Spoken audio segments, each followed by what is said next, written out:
हाय दोस्तों, आज हम बात करने वाले हैं ट्रांसफार्मर।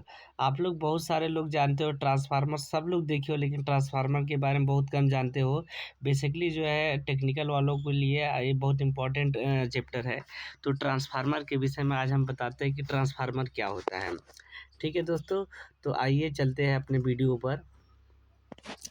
जैसा कि यहाँ पे दिखाया गया है कि ट्रांसफार्मर का ये सिंबल दिख रहा है दोस्तों, ये ट्रांसफार्मर, यही ट्रांसफार्मर है। ठीक है, तो अब ये सोचिए ट्रांसफार्मर काम कैसे करता है, इसका यूज़ कहाँ पे होता है, कहाँ पे इसका इस्तेमाल किया जाता है, कितने किलोवाट का आता है, कब तक ये चालू होता है। तो इन सभी चर्चा जो है आज का इसी वीडियो पर है। ठीक है दोस्तों, तो चलते हैं हम अपने वीडियो पर। तो सबसे पहले यहाँ पे दिखाया गया है कि ट्रांसफार्मर क्या है। ट्रांसफार्मर एक ऐसा स्टैटिक उपकरण है जो एक परिपथ से दूसरे परिपथ में एसी विद्युत ऊर्जा स्थानांतरित करता है। यानी कहने का मतलब ये हो गया कि ट्रांसफार्मर जो है, ट्रांसफार्मर में बिना जो है ये करंट का चलेगा नहीं, इसे हमें अल्टरनेटिव करंट देना पड़ेगा। यानी एक साइड से अगर एसी धारा देंगे तो दूसरे साइड में ये कन्वर्ट करेगा। ठीक है, उसके बाद दूसरा पॉइंट क्या है, ट्रांसफार्मर विद्युत उत्पादन केंद्रों पर उत्पन्न 11 किलोवाट से लेकर 470 किलोवाट तक ये क्या करता है, स्टेप अप करता है। यानी जो ट्रांसफार्मर उत्पादन होता है 11 केवीए का मतलब किलोवाट होता है, और 11 किलोवाट से लेकर 470 किलोवाट तक ये हमारा क्या होता है, ये यूज करता है। ठीक है दोस्तों, उसके बाद दिखाते हैं ट्रांसफार्मर और ट्रांसफार्मर सिद्धांत। ट्रांसफार्मर जो है ये अन्योन प्रेरण के सिद्धांत पे कार्य करता है। कौन से अन्योन प्रेरण के सिद्धांत पे। अब बात करते हैं ट्रांसफार्मर में कौन सी वाइंडिंग होती है। ट्रांसफार्मर में दो प्रकार की वाइंडिंग होती है, एक प्राइमरी वाइंडिंग होती है, दूसरा एक द्वितीयक वाइंडिंग होती है। तो इन्हीं दो प्रकार की वाइंडिंग होती है जो ट्रांसफार्मर में वाइंडिंग होती है। ट्रांसफार्मर के बैंक में तेल भरा होता है, यानी जो ट्रांसफार्मर इसके अंदर दिख रहा है ना दोस्तों, इसके अंदर सब ऑयल भरा रहता है, सब पतला पतला जो है तेल भरा रहता है। वो तेल क्या करता है, इसको ठंडा करता है, यानी उसको जब ज़्यादा हीट होता है तो उसको ठंडा करने के लिए जो है ये तेल यहाँ पे इसके अंदर भरा जाता है। तो वही ट्रांसफार्मर के अंदर बैंक में इसके अंदर क्या भरा आता है, तेल भरा आता है, जो कि इंसुलेशन और ट्रांसफार्मर को ठंडा करने का कार्य करता है।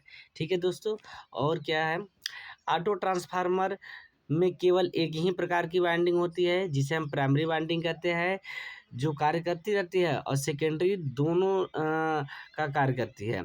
यानी कहने का मतलब ट्रांसफार्मर में दो प्रकार की वाइंडिंग होती है, एक प्राइमरी वाइंडिंग और एक जो है सेकेंडरी, जिसे हम द्वितीयक वाइंडिंग कहते हैं। तो प्राइमरी वाइंडिंग तो अपना एक ही प्रकार का काम करती है, लेकिन जो सेकेंडरी वाइंडिंग होती है वो दोनों टाइप से काम करती है। ठीक है दोस्तों, जैसे इस पे वाइंडिंग किया रहता है, ऐसे लपेटे हुए रहता है ये। ठीक है दोस्तों, ऐसे ही इसके ट्रांसफार्मर के अंदर क्या किया जाता है, ऐसे बाइंडिंग किया जाता है। और क्या है, ट्रांसफार्मर की प्राइमरी वाइंडिंग जो है स्टार संयोजन, जबकि सेकेंडरी जो है डेल्टा संयोजन बनाती है। यानी जो ट्रांसफार्मर में प्राथमिक होता है वाइंडिंग, वो स्टार बनाता है, वो हमें क्या बनाता है, वो हमें स्टार कनेक्शन बनाता है, और जबकि उसमें क्या बोलता है, उसमें डेल्टा बनाता है। डेल्टा का भी सिंबल हमारा दोस्तों कुछ ऐसा ही होता है। ठीक है, आगे देखते हैं दोस्तों, ट्रांसफार्मर में उत्पन्न विद्युत वाहक बल का सूत्र। कई बार इंपॉर्टेंट ये पूछा जाता है, ट्रांसफार्मर में उत्पन्न विद्युत वाहक बल का सूत्र क्या होता है।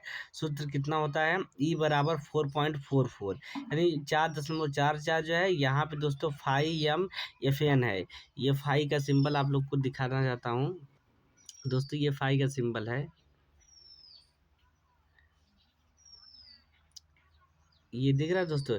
इसको हम कहते हैं ऐसे फाई m और Fn, ये क्या है, यही हमारा क्या है, ट्रांसफार्मर में उत्पन्न विद्युत वाहक बल का सूत्र होता है 4.4। कई बार पूछा है, तो इसको दिमाग में नोट कर लो। उसके बाद जहाँ पे ये फाई क्या है, जहाँ पे क्या है, उत्पन्न चुंबकीय फ्लक्स है उसके कोर में, और यफ क्या है हमारा, यफ आकृति है, और यन क्या है, लपेटे गए तारों की संख्या। तो आई होप आप लोग को वीडियो अच्छा लगा है। अगर अच्छा लगा है तो इसी प्रकार के प्लेलिस्ट पे जाइए और लाइक और सब्सक्राइब कर दे। आज के वीडियो के लिए इतना ही। जय हिंद।